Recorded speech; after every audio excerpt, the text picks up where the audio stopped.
साथियों को जय भीम जय संविधान।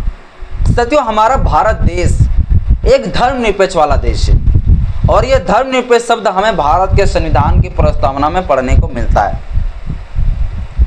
और सिर्फ प्रस्तावना में ही नहीं बल्कि संविधान में जो हमें फंडामेंटल राइट्स मिला है, मौलिक अधिकार, वो मौलिक अधिकार भी धर्मनिरपेक्षता का ही बात करता है। चाहे आर्टिकल 14 ले लीजिए, आर्टिकल 15 ले लीजिए, आर्टिकल 16 ले लीजिए, आर्टिकल 17 ले लीजिए, आर्टिकल 19 ले लीजिए, आर्टिकल 25 ले लीजिए, आर्टिकल 28 ले लीजिए, आर्टिकल 29 ले लीजिए, आर्टिकल 30 ले लीजिए। ये जो आर्टिकल है ना, ये भी आर्टिकल धर्मनिरपेक्षता का ही बात करता है, सेकुलरिज्म का ही बात करता है। हालांकि इस आर्टिकल में सीधे सेकुलरिज्म वर्ड का प्रयोग नहीं किया गया है, धर्मनिरपेक्षता शब्द का उल्लेख नहीं है, लेकिन फिर भी यह आर्टिकल जो है धर्मनिरपेक्षता का ही बात करता है। और इसी धर्मनिरपेक्षता को साथियों जो है अभी कुछ शख्स लोग जो है चैलेंज कर रहा है सुप्रीम कोर्ट में। चैलेंज ये कर रहा है कि अगर हमारा भारत देश वास्तविक में अगर वो धर्मनिरपेक्ष वाला देश है और संविधान अगर धर्मनिरपेक्षता की बात करता है, तो फिर भारत में मजहब के अनुसार धर्म के आधार पर जो नियम कानून बना हुआ है वो क्यों है? मजहब के अनुसार से, मजहब के धर्म के आधार पर जो सारे नियम कानून है उसे बेंड कर देनी चाहिए, तब वास्तविक रूप में धर्मनिरपेक्षता वाला जो है देश ये गिनती में आएगा, तब धर्मनिरपेक्षता का असली सिद्धांत जो है लागू होगा। ये साथियों कुछ लोगों का तर्क है। और ये तर्क किसका है? एक अश्वनी उपाध्याय नाम का शख्स है जो सुप्रीम कोर्ट में पिटीशन कई दफा लगा चुके हैं कि भैया भारत देश अगर धर्मनिरपेक्षता वाला देश है तो फिर जो है भारत देश में धर्म के अनुसार से जितने सारे नियम कानून है उससे खत्म करिए, एक जैसा कानून लाइए, या तो फिर भारत के संविधान से ही धर्मनिरपेक्षता शब्द को हटा दीजिए। ये साथियों जो है ना चैलेंज कर रहा है। और एक लोग नहीं बल्कि कई सारे लोग जो है सुप्रीम कोर्ट में ऐसा पिटीशन लगाया है। और ये लोग जो पिटीशन लगाते हैं, ये लोग क्या तर्क लेके पिटीशन लगाते हैं? तो ये लोग तर्क देते हैं साथियों आर्टिकल 44 का, कि आर्टिकल 44 कहता है यूनिफॉर्म सिविल कोड की बात करता है, समान नागरिक संहिता की बात करता है। और धर्मनिरपेक्षता भी यही बात करता है कि भारत देश में धर्म के अनुसार से अलग अलग जो है नियम कानून नहीं होना चाहिए, सबके लिए एक समान होनी चाहिए। और जब सबके लिए एक समान नियम कानून नहीं है, मुस्लिम के लिए अलग है, क्रिश्चियन के लिए अलग है, हिंदू के लिए अलग है, तो फिर धर्मनिरपेक्ष शब्द हमारा रह के ही संविधान में क्या फायदा? धर्मनिरपेक्ष शब्द को इससे अच्छा हटा देना चाहिए।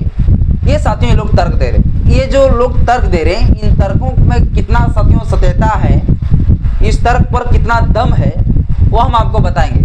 क्या साथियों ये जरूरी है कि अगर हमारा भारत देश धर्मनिरपेक्ष वाला देश है, संविधान अगर धर्मनिरपेक्षता की बात करता है, तो धर्म के आधार पर, धर्म के अनुसार से नियम कानून नहीं होना चाहिए? ये साथियों अभी हम आपको बताएंगे। और जो अश्वनी उपाध्याय जो इस प्रकार से तर्क दे रहे हैं, वो तो एक बड़का सीनियर जो एडवोकेट है, आज मैं उसको ज्ञान दूंगा। इस वीडियो के साथियों ध्यान से देखिए। और जो आर्टिकल 44 का जो लोग तर्क देते हैं, आर्टिकल 44 क्या मैंडेटरी है, क्या वो अनिवार्य है? इस पर भी साथियों हम बात करेंगे। आर्टिकल 44 क्या कहता है सब कुछ बताएंगे। बस मेरा छोटा सा अपील है, इस वीडियो को शुरू से अंत तक जरूर देखिए। वीडियो अच्छा लगे तो लाइक करें, चैनल पहली बार चैनल को सब्सक्राइब कर लीजिएगा, बेल आइकन प्रेस करिएगा ताकि जब मैं वीडियो अपलोड करूँ आपके पास नोटिफिकेशन पहुंचता रहे। सबसे पहले मैं आपको बता दूं कि भारत देश में जो कानून है वो कानून 2 भागों में बांट के रखा गया। कितने भागों में? 2 भागों में।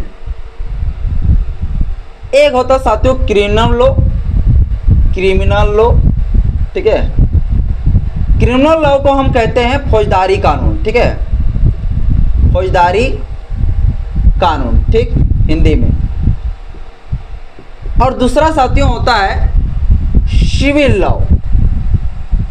सिविल लॉ, जिसको हम कहते हैं दीवानी कानून, ठीक है। ये 2 प्रकार का कानून जो है हमारे देश में। अब ये 2 कानूनों में से जो है, जो क्रिमिनल लॉ है जिसको हम कहते हैं फौजदारी कानून, ये कानून भारत में सभी धर्मों के लिए, सभी जातियों के लिए एक जैसा है, अलग अलग नहीं। जैसे इसमें आ गया मर्डर हो गया, जैसे इसमें आ गया बलात्कार वाला हो गया, चोरी डकैती, ये सारा जो कानून है सबके लिए एक जैसा है भाई। ऐसा नहीं कि मतलब मुसलमान लोग अगर हत्या करेंगे तो उसके ऊपर अलग धारा लगेगा और हिंदू लोग हत्या करेंगे तो अलग धारा लगेगा, नहीं। यहाँ पर क्रिमिनल मामले में एकदम जो है सबके लिए धारा एक जैसा है, सबके लिए सजा भी एक जैसा है। लेकिन अगर सिविल मामले में अगर देखा जाए तो यहाँ पर कानून अलग अलग है। यहाँ पर जो है स्पेशल जो है ना, यहाँ पर लॉ लागू हो जाता है धर्म के आधार पर सिविल मामले में। अब सिविल मामले में कौन कौन से आ जाता है, जैसे विवाह से संबंधित हो गया, जैसे संपत्ति से संबंधित हो गया, गोद लेने से संबंधित हो गया, जैसे मेंटेनेंस से संबंधित हो गया। ये सारे जो कानून है जो सिविल में आता है वो सारे में साथियों नियम कानून जो है धर्म के अकॉर्डिंग है, धर्म के आधार पर। और इसी चीज को जो है लोग चैलेंज करता है सुप्रीम कोर्ट में कि भैया ये जो सिविल मामले में जो अलग अलग स्पेशल जो कानून बना हुआ है रिलीजन के आधार पर, इसको खत्म किया जाए, तब जाके वास्तविक रूप में धर्मनिरपेक्षता वाला देश हमारा बन पाएगा। अब देखिए साथियों सिविल मामले में कौन कौन से आ गए, जैसे मान लीजिए Hindu marriage act, Hindu marriage act जो है कानून बना हुआ है। हिंदू मैरिज एक्ट जो है ये कानून जिसको हम कहते हैं हिंदू विवाह अधिनियम 1955 1955, ये जो कानून है इसी कानून के तहत जो है हिंदुओं का क्या होता है, शादी विवाह होता है। लेकिन मुसलमानों के लिए इस नियम से शादी नहीं होता है, तो अलग कानून बनाया कि नहीं। देखिए हिंदू मैरिज एक्ट के तहत किसका किसका शादी होता है, तो जैन का, बुद्धिस्ट का, सिख का, फारसी का, ये जो तमाम धर्म के जो लोग हैं ये लोग का जो विवाह होता है ये हिंदू मैरिज एक्ट के नियम के तहत ही शादी विवाह होता है। इसके साथ साथ क्रिश्चियन के लिए यहाँ पर अलग कानून बना हुआ है, क्रिश्चियन के लिए यहाँ पर अलग कानून बना हुआ है, क्रिश्चियन मैरिज एक्ट। जो ईसाई धर्म को मानने वाले लोग हैं उनके लिए यहाँ पर अलग कानून बना हुआ है। और ये कानून साथियों जो बना है क्रिश्चियन के लिए, ये बना हुआ 1872 में ही इसका कानून बन चुका है। तो क्रिश्चियन मैरिज एक्ट कानून भी भारत में जो है लागू है, क्रिश्चियन मैरिज एक्ट 1872। तो क्रिश्चियन विवाह अधिनियम 1872 जो कानून है, इस कानून के तहत ईसाई धर्म के लोगों को, क्रिश्चियन धर्म के लोगों को शादी विवाह होता है। तो देखिए यहाँ पर भी धर्म के आधार पर अलग कानून। इसी प्रकार से अगर देखा जाए तो फिर मुस्लिम लॉ अलग बना हुआ है, मुस्लिम कानून बना हुआ है, मुस्लिम मैरिज एक्ट, मुस्लिम मैरिज एक्ट 1981 ये कानून बना हुआ है। तो इस प्रकार से शादी विवाह के लिए देख सकते हैं कि मतलब अलग अलग नियम कानून बना हुआ है। और सिर्फ जो है विवाह के लिए ही नहीं बल्कि प्रॉपर्टी के मामलों में भी, गोद लेने के मामलों में भी, मेंटेनेंस के भी मामलों में जो है अलग अलग कानून बना हुआ है। तो इसी चीज को जो है लोग चैलेंज कर रहा है कि ये सारे जो कानून है ये कानून तो धर्मनिरपेक्षता की बात तो करता नहीं, क्योंकि अलग अलग कानून बना हुआ है। और जब अलग अलग कानून है भैया तो धर्मनिरपेक्ष कैसे है हमारा देश। ये साथियों ये लोग चैलेंज कर रहा है। तो ये लोग जो चैलेंज कर रहे हैं इसका अब जो है ना हम जवाब देते हैं। और ये लोग जो है ना तर्क देता है आर्टिकल 44 का। आर्टिकल 44 साथियों क्या कहता है पहले ये बता लेते हैं, इसके बाद हम आपको पूरा समझाते हैं डिटेल से।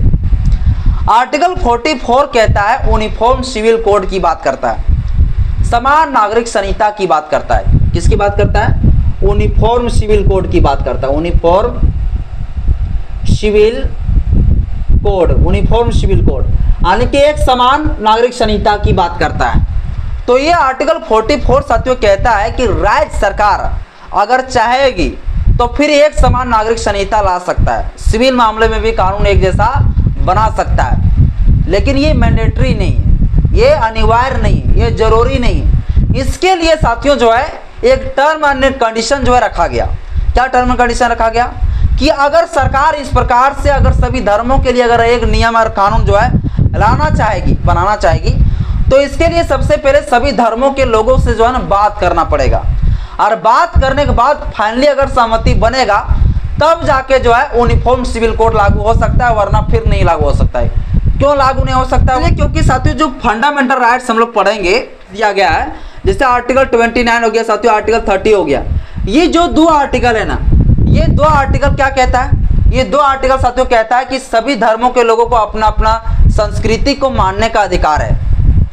और अगर सभी धर्मों के लिए अगर नियम कानून जो है अगर एक जैसा कर दिया जाएगा तो कहीं ना कहीं आर्टिकल 29 का आर्टिकल 30 का क्या हो जाएगा? वायलेशन हो जाएगा, उल्लंघन हो जाएगा। क्योंकि आर्टिकल 29 में जो है अधिकार दिया गया है, किसका अधिकार दिया गया है? तो अल्पसंख्यकों का, यानी कि जो मुस्लिम है, जो क्रिश्चियन है, जो इस देश का जो अल्पसंख्यक है, उन लोगों को जो है अपना संस्कृति को मानने, प्रचार प्रसार करने का अधिकार दिया गया है। इसके बाद आर्टिकल 30 के तहत जो है अलग अलग जो है विद्यालय वगैरह खोलने का जो है प्रावधान किए गए हैं। कि अल्पसंख्यकों के लिए जो है यूनिवर्सिटी खोला जाए और स्कूल खोला जाए, उनके लिए प्रशासन की जो है शक्ति दिए गए हैं। तो ये सारा जो आर्टिकल 29 है, आर्टिकल जो 30 है, ये क्या है? फंडामेंटल राइट्स है, मौलिक अधिकार है। और अगर मनमानी अगर सरकार चाहेगी कि हम आर्टिकल 44 का प्रयोग करेंगे और आर्टिकल 44 के तहत जो है सबके लिए कानून एक जैसा ले आएंगे, तो नहीं ला सकते। ये पूरा मैंडेटरी नहीं है कि सरकार भैया सबके लिए कानून एक जैसा ही कर देगा। अगर एक जैसा कानून कर देगा तो कहीं ना कहीं आर्टिकल 29 का, आर्टिकल 30 का क्या हो जाएगा? वायलेशन हो जाएगा। क्या हो जाएगा? उल्लंघन हो जाएगा। तो जो अश्वनी उपाध्याय जी है, जो कहता है कि कानून सबके लिए एक जैसा होना जाना चाहिए, धर्मनिरपेक्षता की बात करता है, तो फिर एक जैसा कानून क्यों नहीं है? तोरा पगला आदमी, तो हमारे पास से आके क्लास कर, चाहे हमारे वीडियो देख, तोरा समझ में है तो कि भैया ये जो आर्टिकल है ना, ये आर्टिकल क्या कहता है? सभी को अपना अपना संस्कृति मानने का अधिकार है। जब सबको अपना संस्कृति मानने का अधिकार है और सबके लिए कानून अगर एक जैसा कर दिया जाएगा, तो कहीं ना कहीं उसका संस्कृति में क्या हो जाएगा? बाधा बन जाएगा, कहीं कहीं उल्लंघन हो जाएगा। जो उसका राइट्स है, जो उसका फंडामेंटल राइट्स है, वो उसका वायलेशन हो जाएगा। तो ये जो तर्क देता है, ये तर्क साथियों इसका क्या हो गया? फेल हो जाएगा इस प्रकार से। बाकी बात जो ये शख्स जो धर्मनिरपेक्षता का ज्ञान बांट रहे हैं, मैं उनका बता दूं कि धर्मनिरपेक्ष देश हमारा अलग अलग कानून होने के बावजूद भी है। इसलिए है क्योंकि अगर मुसलमानों के लिए जो अलग विद्यालय, अलग यूनिवर्सिटी अगर खुलता है, तो ऐसा वहाँ पर नहीं है प्रोविजन कि वहाँ पर हिंदू बच्चा जाके उसका विद्या नहीं ले सकता है, उसका स्टडी नहीं कर सकता है। वो भी अपना स्टडी कर सकता है, वो भी जाके उसका यूनिवर्सिटी कॉलेज में जाके पढ़ सकता है। तो भैया धर्मनिरपेक्षता की तो बात कर रहा है। और बाकी बात रह गया शादी विवाह वाला, तो शादी विवाह भैया अपना अपना कस्टम है, कल्चर मानने का अधिकार है। ये आर्टिकल 29, आर्टिकल 30 में अधिकार दिया गया है, ये फंडामेंटल राइट्स लोगों का। और आप कौन होते हैं इसका फंडामेंटल राइट्स छीनने के लिए? तो साथियों इस प्रकार से जो तर्क देता है ना, इसका तर्क पूरी तरीके से फेल हो गया। तो आई होप साथियों आज के इस वीडियो में जो है आप लोगों को सब कुछ डिटेल से समझ में आया होगा। यानी कि हमारा भारत देश अगर धर्मनिरपेक्ष वाला देश है, तो कोई जरूरी नहीं कि यहाँ धर्म के आधार पर एक जैसा कानून होना चाहिए। अलग अलग भी है तो भी चलेगा, कोई दिक्कत परेशानी नहीं। तब तक चलेगा अलग अलग जब तक सभी सारे लोग चाहेंगे अलग अलग चले। सभी धर्म गुरु के लोग चाहेंगे कि नहीं सबके लिए एक जैसा हो जाना चाहिए कानून, तब जाके हो सकता है। ये संभव तब होगा, क्योंकि ये आर्टिकल 44 जब लिख रहे थे संविधान सभा में, जब ये आर्टिकल लिखा रहा था, उसमें संविधान निर्माता के लोग सभी लोग इस पर चर्चा यही किए थे कि सभी धर्म गुरु के लोग अगर चाह लेंगे तो ये होगा, वरना फिर होने वाला नहीं है। साथियों आज के इस वीडियो में आपको समझ में आया होगा। वीडियो अच्छा लगा तो लाइक करें, चैनल पहली बार चैनल को सब्सक्राइब कर लीजिए, बेल आइकन प्रेस करिए।